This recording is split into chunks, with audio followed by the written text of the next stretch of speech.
Plenty others. And the power's getting back on with Atlantic City Electric and public service Well, further up Been a north. good night. Been a good night. Good turnout by the work. Yeah. We're down to about 1,500, and we're hopeful that the vast majority are on by midnight. So Get them back up by midnight? that's the hope. We're going to have some stragglers. They're going to go in the next day, but we're going to make sure we're talking to them tonight to make sure they know if they're going to spill over. Yep. But we think the vast majority will be in by midnight. And we had DEP, DOT, and ACE were all cutting trees in addition to the county and the local folks, as you and I talked last night. And again, talking with Director Damager, I mean, the coordination at the county level, and that's the way it's designed to work.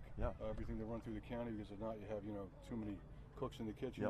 And it crystallized in front of my eyes, and having never dealt with something like this, in front of my eyes last night within minutes, and then within an hour, the coordination at my local site at our fire department with our local OEM director, who we just appointed 2 weeks ago, by the way. Oh, jeez. But Talk about a baptism, Yeah, huh? he depended, so that's Ken Powell, but he depended on the county coordination, and it was stellar.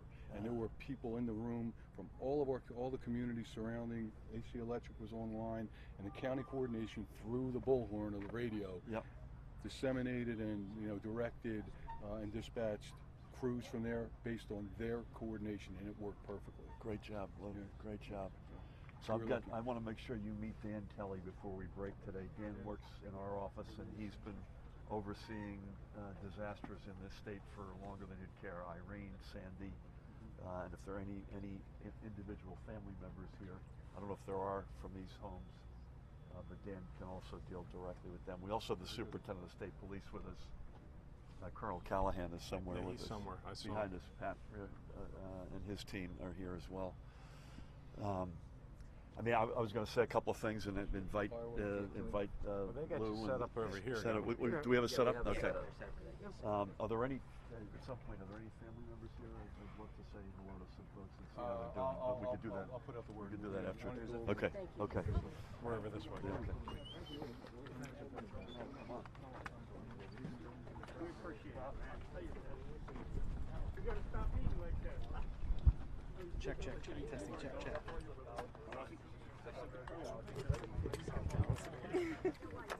Good job. I can totally hear that. Good. Get in where you fit in, right? I'm sorry? Got to get in where you fit in. Yeah, I turned it on. Beginning. Well, I guess I don't have to turn it off then. Just be able to walk up to that podium, so watch the camera and the table. That blue mic. Oh yeah.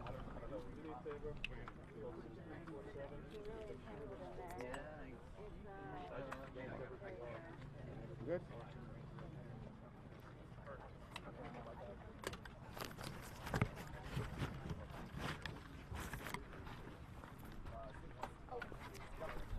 You guessing your signal's still good? Frank.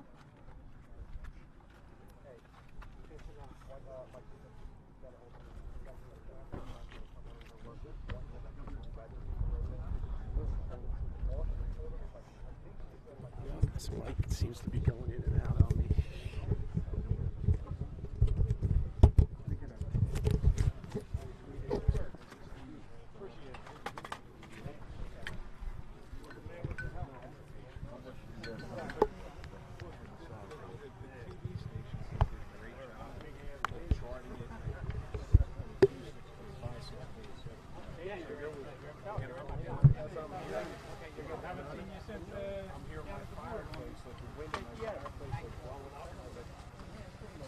Going downstairs. Let's do it.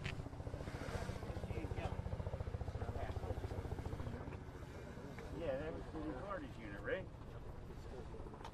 It's good to see you again. I'll jump in and say a few words, and obviously invite others with me to add their words. I want to thank Mayor Lou Menzo for hosting us with this unspeakable,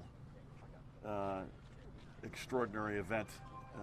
As I said to him, he and I have gotten to know each other over the past 24 hours, not necessarily in the way that we would have hoped. I want to thank the Senate President Steve Sweeney, the Congressman Donald Norcross, County Commissioner Director Bob Damager, Superintendent of the State Police, Colonel Pat Callahan, Dan Kelly on my team, Assemblyman Berzicelli and Assemblyman Spearman. I think that's it with who's with us up here. An extraordinary, sadly tragic, historic 24 hours in New Jersey. There's no other way to put it. Needless to say, look on either side of us right now in the impact of these tornadoes that touched down in this county and here, obviously in Mullica Hill, but also in Winona, Deptford, Woodbury Township. Thank God, unless someone knows otherwise, casualties are extremely limited, which is there but for the grace of God, which is extraordinary. Look at the house behind us if you want to get a sense of how it could have been. And as Steve Sweeney has said, if you look at either side of the path of this, you've got houses to the left and right which are largely intact, if not completely intact, and yet you've got houses that right in the path that are destroyed. Up north, the story was less tornadoes, but overwhelming flooding. And largely the big roads are open, although 78 and 280 are still works in progress. And there are a lot of off-ramps and other road challenges that we still have before us. But it was largely a storm, with tornadoes being the big story in the south and flooding being the big story in the central and northern part of the state. And this is going to take us some time to dig out of, there's no question about it. And I want to just say on behalf of all of us, we're going to stay here and be by the side of the residents and the small businesses that have been impacted so severely. You're barely getting, if you're a small business, you're barely getting back on your feet from a pandemic, and you get whacked by this, and you ask yourself rightfully, life's not so fair sometimes, but I promise that we will stay with everybody, and it won't be a short road, but we will stay with them on that road to recovery. I just got off, which is why I'm a few minutes late, with the FEMA Administrator Criswell. I've said to her, and she's been terrific, and her team has been terrific, that we will be sending in a major disaster declaration request today. I will speak shortly with the President and reiterate that and thank him for his support and help. And that will be a game changer if that is accorded, in terms of our ability to get individuals, families, businesses, and our infrastructure and the cleanup back to where it should be. NJ Transit is a work in progress, both on the rail and the bus side, somewhat depending on where you are in the state.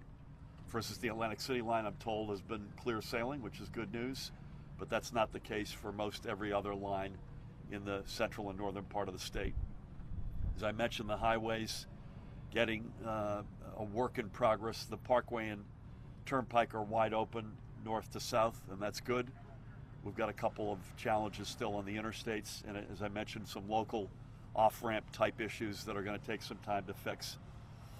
We have had fatalities. I won't get into the details or the numbers. We did not have them here, thank God, but we have had them in the central and northern part of the state, so please keep those folks in your prayers. And as we get more specificity on that, we will obviously let you know, but sadly more than a few folks have passed as a result of this. I think that is it as a general matter, other than, as I say, we'll stay at this as long as it takes. I will likely be doing some more stops later this afternoon, probably in the central and northern part of the state, and those will be largely getting a handle on the flooding impact there. Again, we keep all of the victims, both individuals, families, small businesses on Main Street, in our prayers. And again, we will not relent. We will stand by the sides of everybody who's been impacted by this in New Jersey until we get back on our feet. I guess I'd close with a pretty obvious statement, but the world is changing, right? These storms are coming in more frequently. Steve and I were on the phone last night on this topic. They're coming in more frequently. They're coming in with more intensity. And as it relates to our infrastructure, our resiliency, our whole mindset, the playbook that we use, we got to leap forward and get out ahead of this. Any infrastructure money we get, I'll bet you a lot of it will be put into resilient infrastructure, because that's exactly what you need when you're the most densely populated state in the nation with our extraordinary location, which is second to none. I think any amount of investment we can make in the years ahead in resilient infrastructure will be investment that will help us, please God, if we have to deal with things like this going forward in the years ahead. Anybody want to add anything, guys? Just from the federal side, first of all, thank you, Governor, for being here. Steve, the legislative team for New Jersey, and certainly the commissioners and mayor and township. I'm looking across the street, and that could be any of our closets. The shoes are there, and behind me, swing set that children could have been playing on. The fact that people were not killed or seriously injured is just amazing. But when we look at this, and we were in Washington last night monitoring, we were in session till 3 o'clock this morning. We jumped on the train, and literally I got stopped in Delaware because we couldn't get into Philadelphia or above, as you know. Yeah. This is a problem that's going on. But we never had tornadoes of this nature when we grew up, occasionally a small one. What we see behind here is change. And you mentioned the infrastructure, that's exactly what we're working on. Luckily, we're going to get that done and bring those much needed resources to what we have here today. Speaking with FEMA, we reloaded them because this storm was supposed to make a right-hand turn, go out to sea by North and South Carolina. But as we go into Labor Day weekend, I want to say thank you to all those who labored to help the people behind us, whether you're the utility for electricity or you're a neighbor helping them pull out. That's what makes New Jersey a great state. We help each other in times of need, and we're going to need more help. So based on that, we just want to thank all you who helped, and certainly if you're having trouble, obviously give our office a call. Certainly the legislators, insurance issues, certainly we want to be there for help. Amen. With that, Steve, come on down.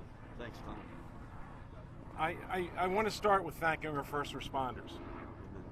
They come out, they're the front line of defense, and they do a hell of a job for us, and they put their own safety at risk. The county's OEM is outstanding. The coordination, everyone working together to make things work. And talking to Bob last night and Lou, the mayor, and most importantly, the governor, because I asked him for some help. And help came last night. Thank you, man. Because we have a lot of trees down. You know, you're seeing property damage here, but as you travel through this county, it looks like a bomb hit in some places. Yep. And getting those trees cleaned up is critically important. So, Governor, I just want to say thank you for stepping up once again to help the citizens of this county and the state. Look, anybody's a global warming denier. Take a look at what's going around. As Donald said, you might have had an occasional storm and it wasn't anything. These things are getting stronger and there's more damage. We got to do something. Gotcha. Because it's too late now. But Governor, thank you. Thank you, Steve. Governor, for families that are waiting for the FEMA funds, families impacted, are there state funds they can look at, or is that Red Cross? How do they get help right now? Yeah, I mean, we will probably be, we'll be putting up a whole lot of information on where people should either go, websites or calls, or phone numbers rather, to go to. And it will be both a combination of state, federal, and third parties like the Red Cross. And it will obviously depend in part whether or not you've got a structure like this versus whether it's water damage, etc. I want to reiterate, before we take a couple of questions, the points that these guys just made, in particular on first responders. I was in a room this morning at the statewide traffic management system with the Colonel and Dan, and nobody in that room. I slept a couple hours. Lou, I suspect you didn't sleep much last night, or Bob. Nobody in that room had slept. So to the Atlantic City Electric team, to the DOT folks, DEP, to the county, Bob, to you and your colleagues at the county, the state police, the local teams, OEMs, cannot thank you enough. You're on a pedestal. Brian. Governor, Bob, come on. Before you take questions, I'm Bob Damager. I'm the director of the Board of Commissioners in Gloucester County. Before the governor takes some questions, just want to put it out. We have all these cameras here. It's the easiest way to get out to people in Gloucester County. Anyone affected by the storm in Gloucester County and the tornadoes, The Red Cross is set up at the Gloucester County Institute of Technology, and are there to help serve you. So that's Governor, great, Bob. Thank you. Everyone get that, because as Bob says, we got a lot of cameras on us. Let's take advantage of it, right? Brian. Governor, you and the legislature, Steve Sweeney, the Speaker, have charted a fairly ambitious course against climate change. Does this, and you've said several times, they're becoming more intense, the storms more frequent. Does this suggest to you that we need to accelerate the efforts that are already underway? Unequivocally, yes. And I think, I don't know where Donald went, but the federal infrastructure bill that is being debated, God willing, voted on sooner than later, I should say bills, you've got two different buckets there. Any amount of that will be of huge help toward our efforts. I just want to make sure this isn't, I can't see this thing. Yeah, I believe this may be the president, so I'm just going to take this and make sure. Tell him I said hello. It's Bob Damager, Mr. President, says, oh, I think I missed that, but the answer is unequivocally yes. I assume you all would agree. Level, Governor? I'm sorry? State level? State and federal, but there's only, we will put state resources into this as we have done, and will continue to do, but the game changer here is the feds and the work that Donald is doing with federal dollars. Please. Governor, we talked to some victims here in this neighborhood. They said the alerts they got from the National Weather Service came quick enough on their phones to get to their basement, saved their lives. Alerts also went out, flood emergencies for up north, yet a lot of people were still trapped in their cars. Some died in their cars. Sadly. Don't know even how many water rescues there were. Is there a way to improve to get people off these roads when these flash flood emergencies are issued before the inevitable happens? Yeah, it's a great question. We had this very conversation, the Colonel and I and others this morning. Thank God the alerts worked in this case, right? So as bad as the damage is behind us, I'm told that family was in the house and they went to the basement and they're alive as a result of it. Steve, you told me last night you went to the basement. People did the right thing. I don't know, this is a personal opinion. I'm not sure, and we're going to look at this, I'm not sure it's a difference of the alerts, because the alerts did go out. I got them myself on my phone. But I think people hear flooding and they hear tornado, and I think perhaps they put them into a different category. And sadly, we can't do that. And people pay with their lives as a result of that yesterday. But we're going to look at the entire system. There were too many cars on the road, and too many cars. Thank God most of them were abandoned and people got out safely, but that was not the case for everyone, sadly. Please. My question is actually for the mayor. Please, come on, Lou. So obviously this is something that you do not see here very often. What kind of training goes into this? And can you talk a little bit about what happens when the first responders arrive? Sure. Yeah, obviously this is an unprecedented event for us locally and even regionally. And what I will say is how impressed I was as I arrived at our Office of Operation for Emergency Management in our fire hall last night, maybe at 6:45, and at that point it was just me and my OEM director and a couple of firefighters, and I watched the process coordinated by the county, and I want to give the county their due with Director Damager, and that's the way it's supposed to work, where everything is coordinated through the county. I watched it crystallize in front of my eyes over the next 30, 40, 50, 60 minutes, where everything was coordinated and nothing was dispatched, and we had people now filling the room ready to work. And that's the other part of this support from our neighboring communities and from individuals just showing up in the middle of, at that point, a torrential rainstorm after the tornado had left, and filling our firehouse ready to be dispatched, but not doing anything based on our local OEM directive that we have to hear from the county first. They did a stellar job. Thank God, and only by the grace of God was there no loss of life or serious injury to be dealt with during that critical first hour or 90 minutes. But by the time we got through that, the coordination, it was like clockwork. And it was really something to behold. And I literally was just watching it all happen. Incredible. Where we go from here is, it's a focus on our residents and their health and well-being, first of all, and therefore if there is a sheltering need or any type of support, that is coming to us, in spades, where we're just getting so many offers for that. That will be our focus, and we have that coordinated locally from a township perspective. And then it becomes about these homes and the damage to them and the digging out, cleaning up, and rebuilding. And look, that's where Americans, New Jerseyans, quintessentially come together. And we saw it last night, and we're seeing it now. Everybody supports one another. The help will be there. We'll clean up, we'll dig out, we'll rebuild. I want to make one final comment that, the governor, and again, I cannot thank enough the fact that the levels of support from all levels of government. I got my, congressman from a different district, by the way. Okay, Congressman Norcross is here. I've got obviously my district, legislative district representatives here. My good friends, Senate President Sweeney and Bob Daminger, and the governor comes down. So that support is incredible. But at the end of the day, what the governor said, it's residential impact and then business impact. Locally, we were lucky enough where not many of our businesses were physically impacted. However, and this is the last comment I want to make and put a light on it, we had our farming community affected. And that is, they are the foundational pillar of where we are, and they have been for generations.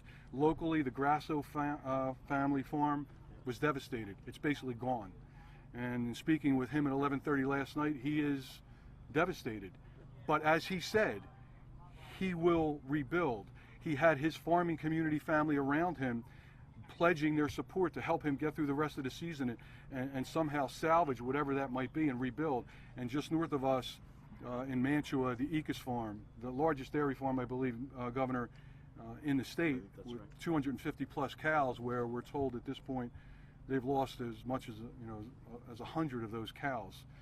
It's devastating to that business and to that to that culture, and I want everybody to just keep them in your thoughts and prayers now. Well said. Thank you.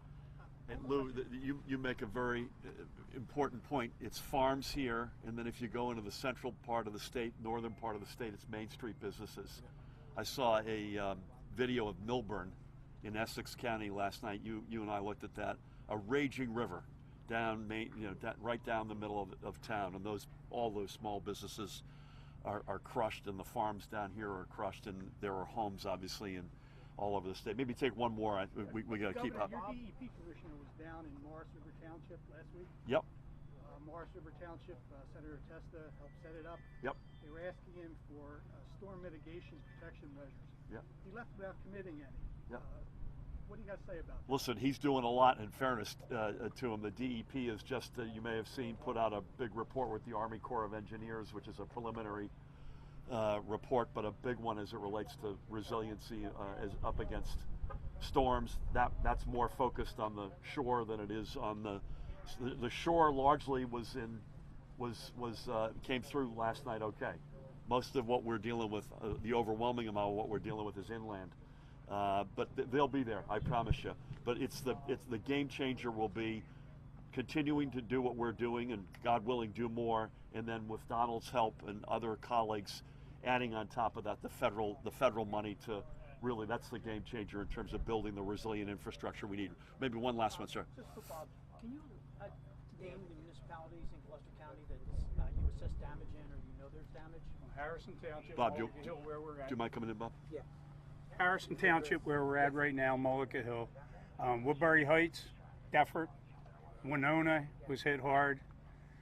Several of the other towns weren't hit as hard, but just got a piece of it. But Mantua was hit hard. Mantua, Winona, Harrison Township, I think, were the hardest hit. Yeah. And on the outskirts, Woodbury Heights, a little bit of Woodbury. And Deffert. Yeah. So, and I just want to let you know, and to the people that live here and the residents that are here, I know every one of these gentlemen very well that are standing around me. This isn't just a photo op for a bunch of politicians to stand here. These people will be here for the residents of this community and the rest of Gloucester County. And they'll all tell you, to roll none of their words, we're not walking away from anybody. We'll be here through the process, right, Governor? You betcha, Bob. And you can count on us. You need anything, you call me in the county. Yep. You call your local legislature.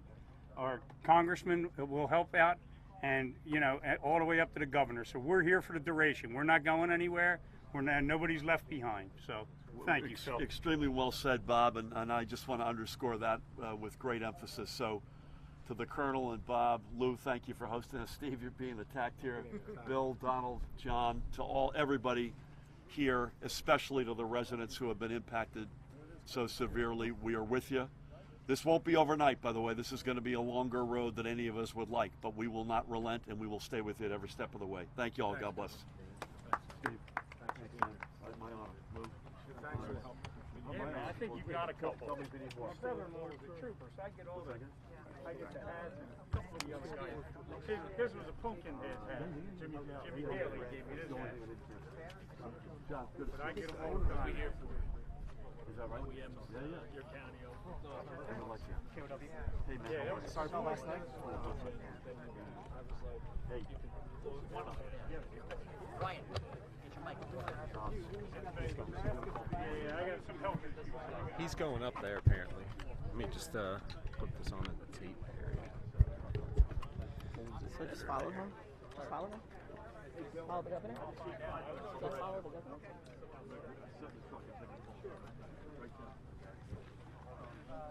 He's going up there, but then he's got a phone call. He goes, give me 5 minutes. Oh, okay. Very cool. You talked about the governor? You talked about the governor or something? Yeah, he's going to go talk to the family. Oh, okay, cool. But then they got the phone call. It might be the president. That makes sense. Right. Oh, yeah, that's right. Ryan, before I leave today, I'm just going to give you like 8 clips. It's just different angles of him and his cutaway view in the back. You know, I mean, over your shoulder. Your mic, right? Cool. When he first arrived, so